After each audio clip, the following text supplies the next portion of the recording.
علی بن ربیہ والبی نے حدیث بیان کی، کہا میں مسجد میں آیا اور اس وقت حضرت مغیرہ بن شعبہ رضی اللہ عنہ کوفہ کے امیر یعنی گورنر تھے۔ مغیرہ نے کہا میں نے رسول اللہ صلی اللہ علیہ وآلہ وسلم سے سنا، آپ فرما رہے تھے مجھ پر جھوٹ بولنا اس طرح نہیں جیسے میرے علاوہ کسی ایک عام آدمی پر جھوٹ بولنا ہے۔ جس نے جان بوجھ کر مجھ پر جھوٹ بولا وہ جہنم میں اپنا ٹھکانہ بنا لے۔ صحیح مسلم حدیث نمبر 5۔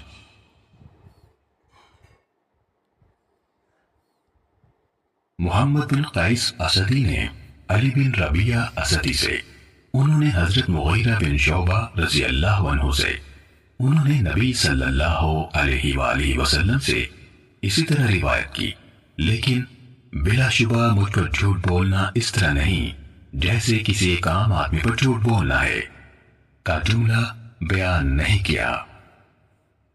صحیح مسلم حدیث نمبر 6۔ معاذ عنبری اور عبد الرحمن بن مہدی دونوں نے کہا ہم سے شعبہ نے بیان کیا، انہوں نے خبیب بن عبد الرحمن سے، انہوں نے حفص بن عاصم سے روایت کی، کہا رسول اللہ صلی اللہ علیہ وسلم نے فرمایا آدمی کے جھوٹا ہونے کے لیے یہی کافی ہے کہ وہ ہر سنی ہوئی بات بیان کر دے۔ صحیح مسلم حدیث نمبر 7۔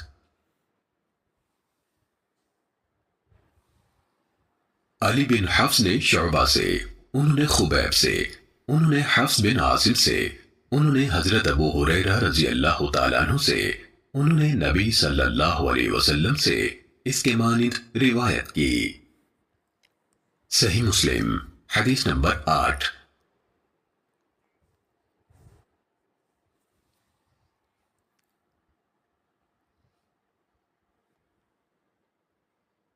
ابو عثمان نہدی سے روایت ہے، کہا عمر ابن الخطاب رضی اللہ تعالیٰ عنہ نے فرمایا آدمی کے لیے جھوٹ سے اتنا کافی ہے جس کی بنا پر وہ جھوٹا قرار دیا جا سکتا ہے کہ وہ ہر سنی ہوئی بات بیان کر دے۔ صحیح مسلم حدیث نمبر 9۔ ابن وہب نے خبر دی، کہا مالک بن انس نے مجھ سے کہا مجھے معلوم ہے کہ ایسا آدمی صحیح سالم نہیں ہوتا جو ہر سنی ہوئی بات آگے بیان کر دے، وہ کبھی امام نہیں بن سکتا جبکہ وہ ہر سنی ہوئی بات آگے بیان کر دیتا ہے۔ صحیح مسلم حدیث نمبر 10۔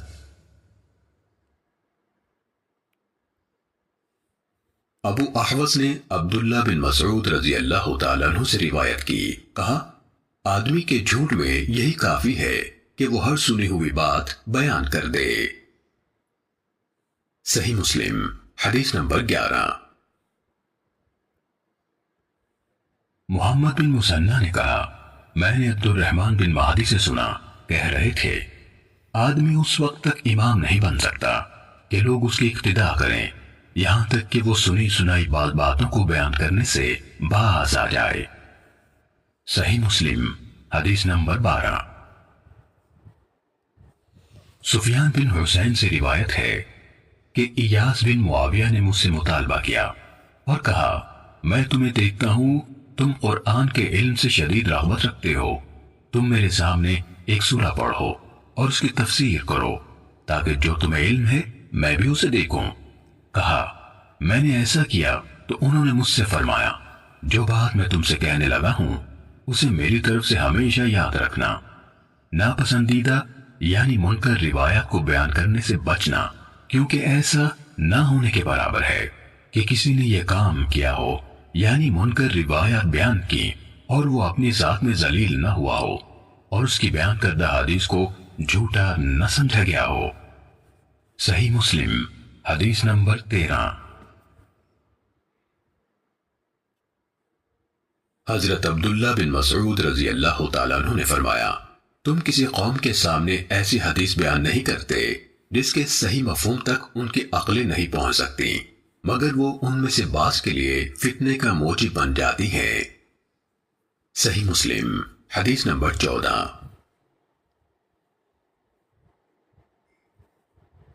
ابو حالی نے ابو عثمان مسلم بن یسار سے، انہوں نے ابو ہریرہ رضی اللہ تعالیٰ عنہ سے، انہوں نے رسول اللہ صلی اللہ علیہ وسلم سے روایت کی کہ آپ نے فرمایا، میری امت کے آخری زمانے میں ایسے لوگ ہوں گے جو تمہارے سامنے ایسی حدیثیں بیان کریں گے جو تم نے سنی ہوں گی نہ تمہارے آبا نے، تم اس قماش کے لوگوں سے دور رہنا۔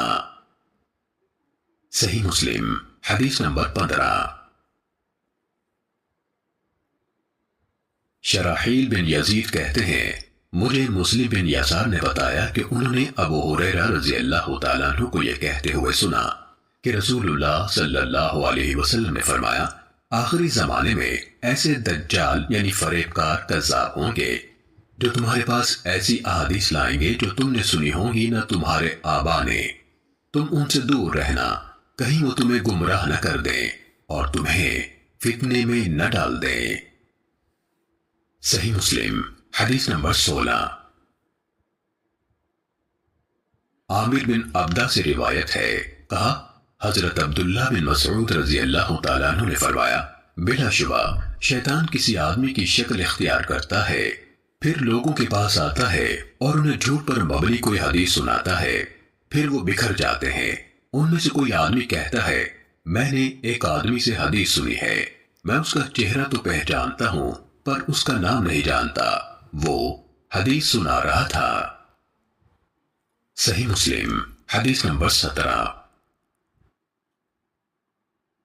طاؤس نے حضرت عبداللہ بن عمر بن العاص رضی اللہ تعالیٰ عنہما سے روایت کی، کہا سمندر کی تہ میں بہت سے شیطان قید ہیں جنہیں حضرت سلیمان علیہ السلام نے باندھا تھا، وقت آ رہا ہے کہ وہ نکلیں گے اور لوگوں کے سامنے قرآن پڑھیں گے۔ صحیح مسلم حدیث نمبر 18۔ ہشام بن حجیر نے طاؤس سے روایت کی، کہا یہ یعنی ان کی مراد بشیر بن کعب سے تھی، حضرت ابن عباس رضی اللہ تعالیٰ عنہ کے پاس آیا اور انہیں حدیثیں سنانے لگا۔ ابن عباس رضی اللہ تعالیٰ عنہ نے اس سے کہا، فلاں فلاں حدیث دہراؤ، اس نے دہرا دی، پھر ان کے سامنے احادیث بیان کی۔ انہوں نے اس سے کہا، فلاں حدیث دوبارہ سناؤ، اس نے ان کے سامنے دہرا دی۔ پھر آپ سے عرض کی، میں نہیں جانتا کہ آپ نے میری بیان کی ہوئی ساری احادیث پہچان لی ہیں اور اس حدیث کو منکر جانا ہے یا سب کو منکر جانا ہے، اور اسے پہچان لیا ہے۔ حضرت ابن عباس رضی اللہ تعالیٰ عنہ نے اس سے کہا، جب آپ صلی اللہ علیہ وسلم پر جھوٹ نہیں بولا جاتا تھا، ہم رسول اللہ صلی اللہ علیہ وسلم سے احادیث بیان کرتے تھے، پھر جب لوگ ہر مشکل اور آسان سواری پر سوار ہونے لگے، یعنی بلا تمیز صحیح و ضعیف روایت بیان کرنے لگے، تو ہم نے براہ راست آپ صلی اللہ علیہ وسلم سے حدیث بیان کرنا ترک کر دیا۔ صحیح مسلم حدیث نمبر 19۔ محمد بن رافع، عبد الرزاق ابن طاؤس کے بیٹے نے اپنے والد طاؤس سے، انہوں نے حضرت ابن عباس رضی اللہ عنہما سے روایت کی، انہوں نے کہا، ہم رسول اللہ صلی اللہ علیہ وآلہ وسلم کی احادیث حفظ کرتے تھے اور رسول اللہ صلی اللہ علیہ وآلہ وسلم سے مروی حدیث کی حفاظت کی جاتی تھی، مگر جب سے تم لوگوں نے بغیر تمیز کے ہر مشکل اور آسان پر سواری شروع کر دی تو یہ معاملہ دور ہو گیا، یعنی یہ بعید ہو گیا کہ ہماری طرح کے محتاط لوگ اس طرح بیان کردہ احادیث کو قبول کریں پھر یاد رکھیں۔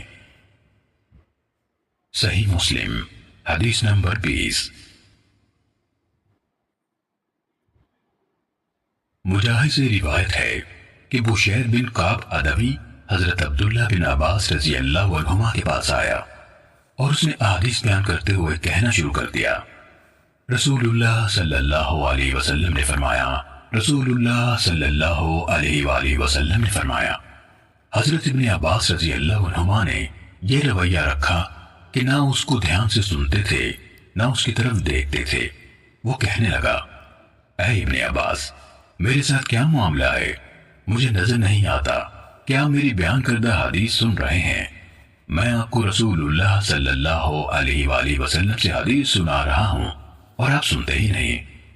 حضرت ابن عباس رضی اللہ عنہ نے فرمایا، ایک وقت ایسا تھا کہ جب ہم کسی کو یہ کہتے سنتے، رسول اللہ صلی اللہ علیہ وسلم نے فرمایا، تو ہماری نظریں فوراً اس کی طرف اٹھ جاتی اور ہم کان لگا کر غور سے اس کی بات سنتے۔